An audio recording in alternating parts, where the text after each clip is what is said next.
Ja, wir sind mal wieder an der Niagara-Fälle. Wir waren ja schon länger nicht mehr hier, mindestens 4 Monate. Ja, man muss da immer wieder hin, weil das ist schon der Knaller.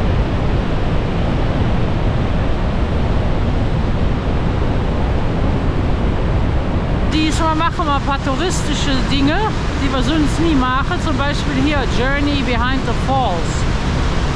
Aber wir haben ausnahmsweise mal so einen Niagara-Pass gekauft. Das lohnt sich total. Da kannst du mehrere Attraktionen machen und zahlst ein bisschen weniger, als die normalerweise kosten.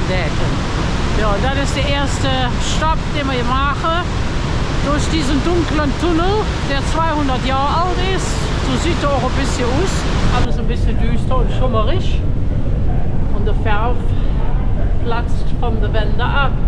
Aber dann steht man in dieser Plattform und Knaller.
Da sind wir, aber es geht noch näher.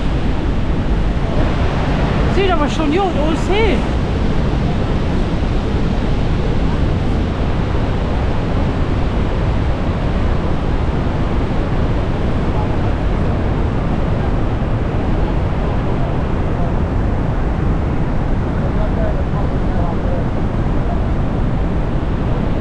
Die Aussicht auf der Plattform, die ist doch wunderherrlich.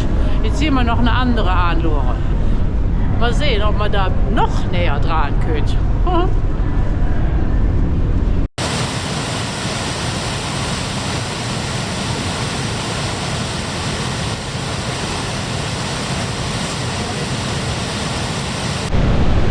Das Wasser geht da immer mit einer Wucht.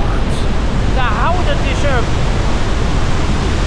Also duschen kann man da nicht, Jan, bist platt.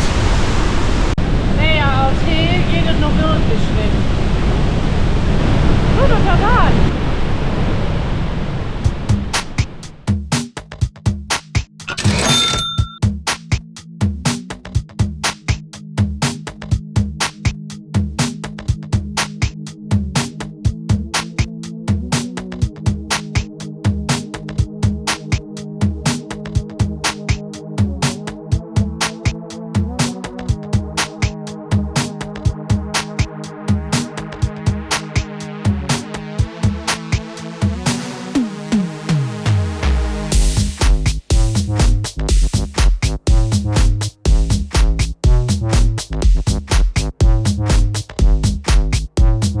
Power Station, das ist ein richtig spannender Ort und viel bunter, als man bei einem alten Kraftwerk erwarten würde. Schon beim Betreten der historischen Turbinenhalle, da kannst du zwischen gewaltigen Maschinen umherwandern und hautnah miterleben, wie man früher die Kraft der Wasserfälle in Strom verwandelt hat. Wiederverwendete Originalteile, interaktive Ausstellungen und Installationen zeigen dir aus nächster Nähe, wie dieses Wasserkraft-Pionierwerk ganze 100 Jahre lang die ungestüme Energie des Wassers verwendet hat.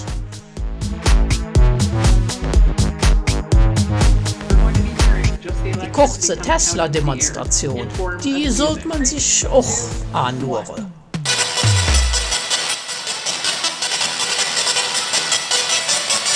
Nikola Tesla war ein genialer Erfinder, singerzig weit voraus.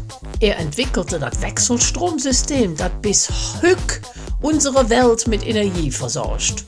Und ohne ihn hätte man die Kraft der Niagarafälle kaum so effizient nutzen können. 1891 ließ er zudem den Schwingtransformator patentieren, heute weltweit als Tesla-Spule bekannt. Dieses beeindruckende Gerät erzeugt hochfrequente Ströme und erhöhte deren Spannung. Eine wichtige Grundlage für Funktechnik und drahtlose Übertragung. Ein Audiogerät erzählt die Geschichten früherer Mitarbeiter, technische Hintergründe und spannende Anekdoten aus der Zeit, als das Kraftwerk noch brummte. Der erzählt uns hier jetzt. Das Audiogerät geht bisher nur auf Englisch oder Französisch. Deutsch fehlt leider noch. Ein weiteres Highlight ist natürlich der Tunnel. Ja, schon wieder ein Tunnel. Aber der hat es in sich. Jetzt geht es 55 Meter mit dem Aufzug nach Unge und dann läufst du ganze 670 Meter unterirdisch, bis du plötzlich am Niagarafluss stehst. So sieht es aus, wenn da das Licht am Ende des Tunnels auftaucht. Das ist ein ziemlich langer Weg hier. Gefühlte 4 Kilometer.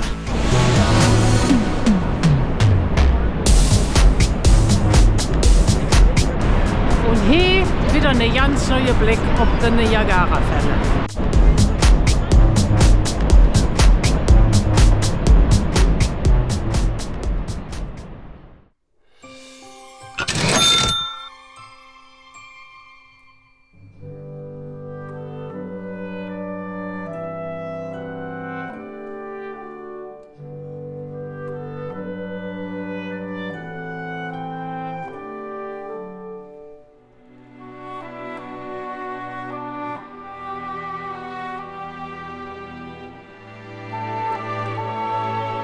Einen Tag bevor wir ankamen, begann das Winterfestival der Lichter. Kanadas größtes Lichterfest und wirklich, es funkelte an jeder Ecke. Über 3 Millionen Lichter erhellen eine rund 8 Kilometer lange Strecke entlang des Niagaraflusses und verwandeln alles in ein echtes Winterwunderland.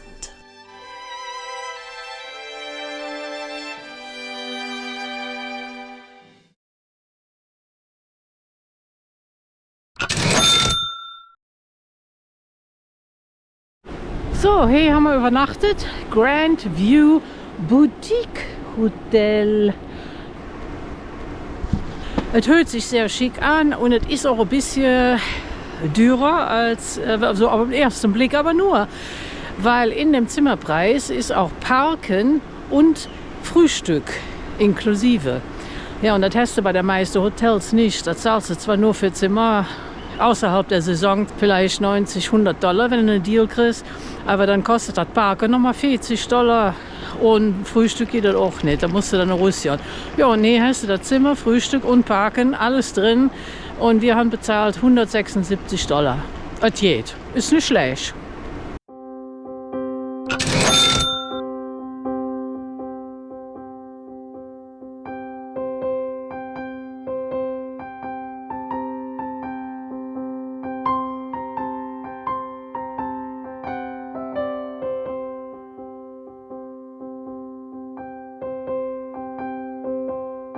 Niagara Takes Flight. Das ist die neueste Attraktion hier.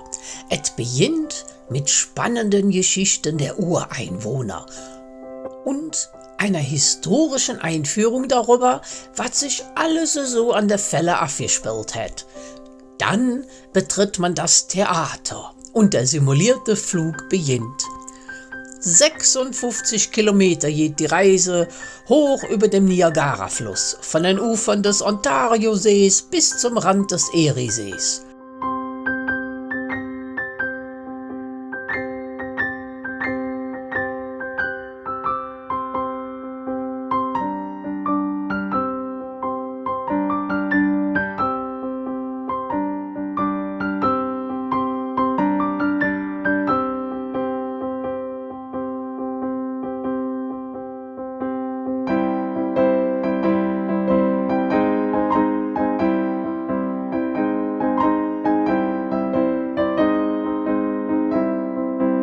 Man geleitet vorbei an tosenden Stromschnellen, steilen Felswänden und so ja historischen Schlachten, die die Region geprägt haben. Und zum krönenden Abschluss küsst der Sujet von nah an der donnernde Hufeisenfall dat gelöste net.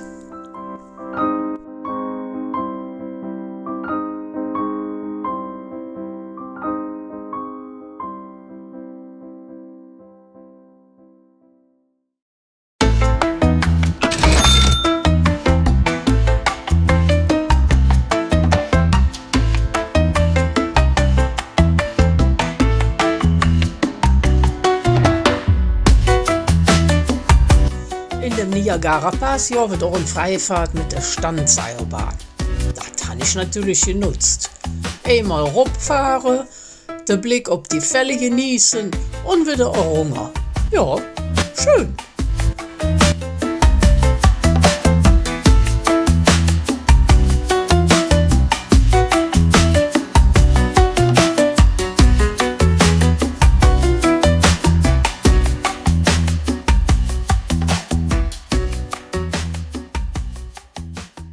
So, die Powerstation und der Flug über Niagara, das war eigentlich alles besser, als ich erwartet habe.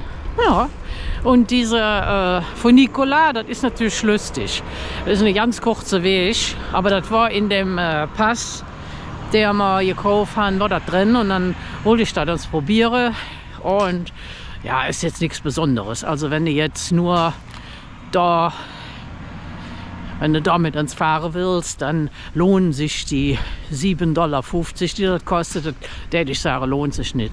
Aber das ist hier in dem Pass, ist das mit drin. Und dann ist das lustig. So, jetzt fahren wir zu unserem letzten Stopp. Und das ist das Schmetterlings Conservatory. Wie heißt das auf Deutsch? Muss ich überlegen.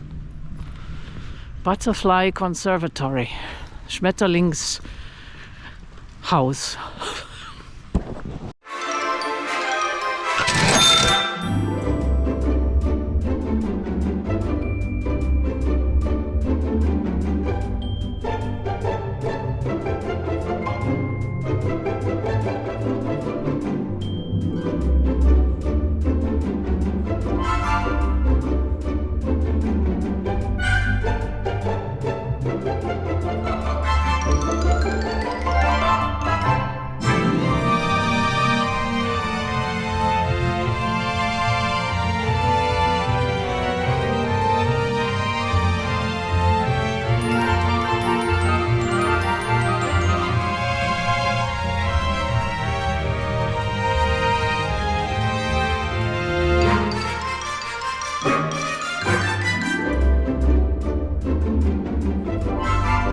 Also hier im Schmetterlingshaus, das macht ja Spaß.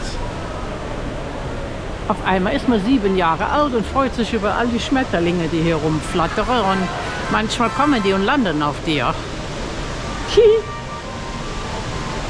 Sind paar ganz interessante Exemplare dabei.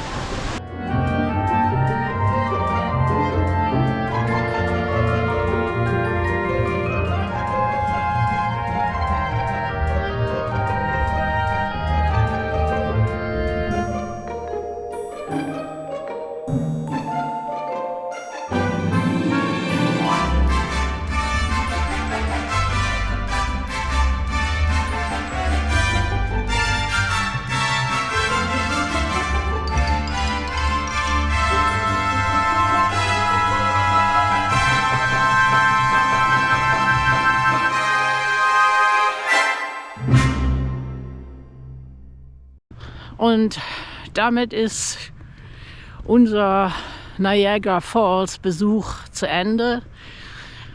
Jetzt fahren wir nach Hus. Aber wir kommen bestimmt noch 399 Mal wieder. Kurzer Kassensturz. Was hätte das jetzt alles gekostet? Wenn man normalen Eintritt gezahlt hätte, dann wären wir bei einer Gesamtsumme von $117,50. Der Niagara Wonder Pass hätte aber nur $65 gekostet und dadurch hat man $52,50 gespart. Die Pässe wechseln je nach Jahreszeit. Aber wie ihr seht, lohnt es sich mal nachzuforschen. Der Link ist unten im Doobeldiwop. Ich hoffe, euch hattet auch Spaß gemacht. Ich wünsche euch jetzt bis dann. Tschüss. Hallo, also ich bin der Nikola Tesla und ich habe ganz tolle Sachen erfunden. Ja, natürlich hat man alle meine Erfindungen, also fast alle, hat man mir gestohlen und keiner weiß, dass ich alles erfunden habe, aber die waren alle von mir, die Erfindungen. Ja, so viele. Selbst die Glühbirne kommt von mir. Ja. Ich war halt so bescheiden, ne? So. Passiert mir aber nicht noch uns. Oh ne.